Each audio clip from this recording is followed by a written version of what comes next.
Hi, in this tutorial I'm going to talk about bilirubin metabolism in the liver and the diseases which are associated with this part of the pathway. So first of all, I'm going to draw a hepatocyte, which is the main functional cell of the liver.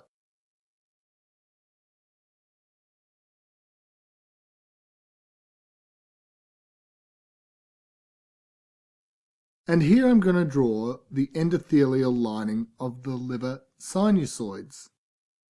Remember that endothelium is the type of cell that makes up blood vessel walls. But the walls of the sinusoids are more porous, and in this way they allow proteins such as albumin to pass through the vessel walls.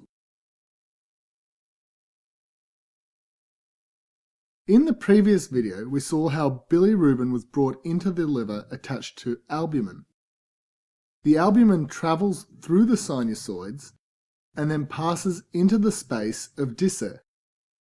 Once in the space of Disser, the albumin and the bilirubin dissociate, and the bilirubin moves into the hepatocyte via a bilirubin transporter.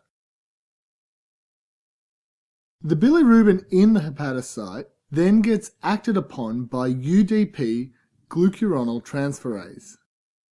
This attaches glucuronic acid to bilirubin to produce bilirubin monoglucuronide, which in turn can have another glucuronic acid attached to produce bilirubin diglucuronide. Collectively, bilirubin mono and diglucuronide are known as conjugated bilirubin. Now, the conjugated bilirubin can be excreted into the bile canaliculi, and this is done by a transporter called multidrug resistance associated protein 2, usually abbreviated MRP2. In this way, the conjugated bilirubin is excreted into the gut and the bilirubin pathway continues.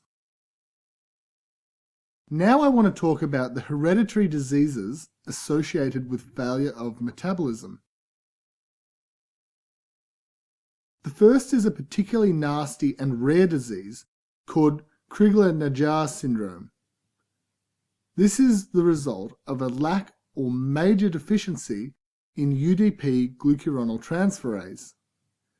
This causes a buildup of unconjugated bilirubin in the blood, which is toxic to the brain and which causes encephalopathy in newborns with this condition. The next disease is called Gilbert's syndrome, and it's caused by a reduced activity of UDP glucuronal transferase. Usually this syndrome is asymptomatic.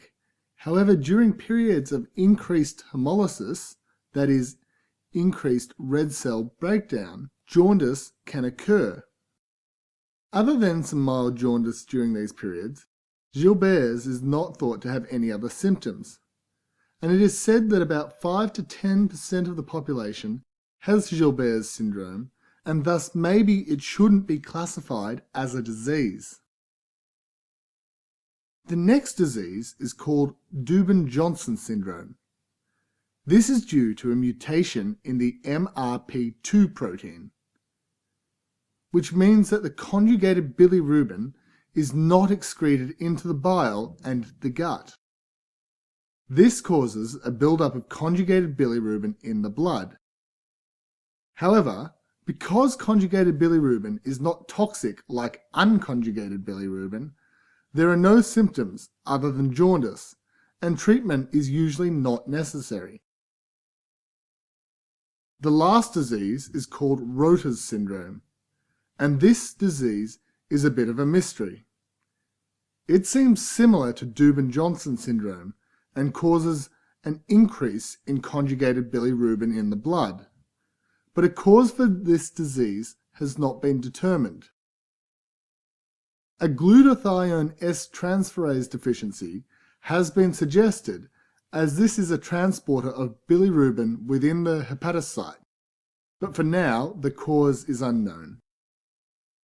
And that's an overview of bilirubin metabolism and the associated diseases. For more free tutorials and the PDF for this tutorial, visit www.handwrittentutorials.com.